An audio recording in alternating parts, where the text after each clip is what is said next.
నమస్తే, welcome to Bhavat media. Yadadri Bhuvanagiri జిల్లా ఆత్మకూరు మండలంలోని పలు గ్రామాలలో గెలిచిన బీఆర్ఎస్ సర్పంచ్లకు వారి గ్రామాల అభివృద్ధి కోసం ఉపాధి హామీ పథకం ద్వారా లేబర్ కాంపోనెంట్ కింద ఒక్కో గ్రామానికి రావాల్సిన 20 నుండి 30 లక్షల రూపాయలను ఎమ్మెల్యే బీర్లా ఐలయ్య విడుదల చేయలేదని వచ్చిన వార్తా కథనాలపై కాంగ్రెస్ నాయకులు మండిపడ్డారు. అందుకు స్పందించిన బీఆర్ఎస్ మండల శాఖ అధ్యక్షుడు బీసు చంద్రగౌడ్ మాట్లాడుతూ బహిరంగ చర్చకు సిద్ధమేనా అని సవాల్ విసిరారు.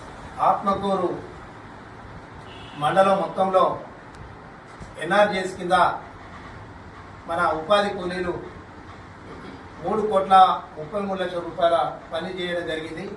అందులో 40% లేబర్ కాంపోనెంట్ కింద 1,45 లక్షల రూపాయలు ఆత్మకూరు మండలానికి రావడం జరిగింది.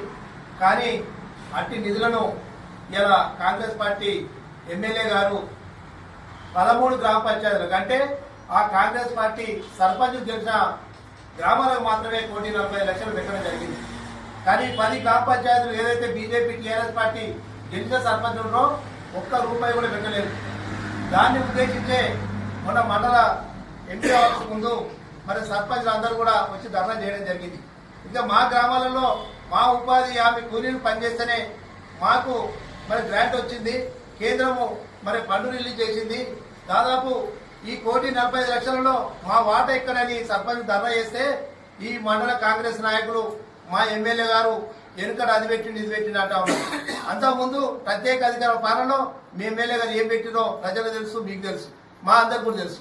కానీ మా సర్పంచ్లు ఏంటంటే కొత్తగా సర్పంచ్లు అయిన తర్వాత మాకు లేబర్ కాంపోనెంట్ కింద మాకు మా గ్రామానికి నిధులు ఎన్ఆర్జీఎస్ నిధులు వస్తే ఒక్క రూపాయి కూడా పెట్టలేదు. కానీ మేము అడిగింది ఉద్దేశం ఒకటి, మా గ్రామాలకు నిధులు ఎందుకే లేదని ధర్నా చేస్తే కాంగ్రెస్ పార్టీ నాయకులు ఎన్నడో వెనుకడ మా తాత ఎల్లగుర వ్యక్తులు మేము తెల్లగుర వ్యక్తులను పొగరా తింటాను. మీకు దమ్ముంటే మేము ఇవ్వాలంటా ఉన్నాం. ఈ పేపర్ సాక్ష్యం, మీకు దమ్ముంటే బహిరంగ చర్చకు సిద్ధమైన కాంగ్రెస్ నాయకులు అడుగుతా ఉన్నా. ఎందుకంటే ఆత్మకూరు మండలేరుకోవడం ఉదాహరణ తీసుకున్నా. ఇక్కడ లేబర్ కాంపోనెంట్ దాదాపు 30 లక్షల రూపాయల దాకా ఆత్మకూరు రావాలి. మొన్న వచ్చే జరిగిన పనుల ప్రకారం ఎందుకు రానిలేదు? మీకు చేతగా లేదా? మీ ఎమ్మెల్యే మిమ్మల్ని దేకట్లేదా?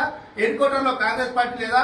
ఈ కాంగ్రెస్ మండల హెడ్ క్వార్టర్లో కనీసం ఈ ఎమ్మెల్యే గారు మీ ఎమ్మెల్యే గారు ఓట్లు లేదని అడుగుతా ఉన్నా.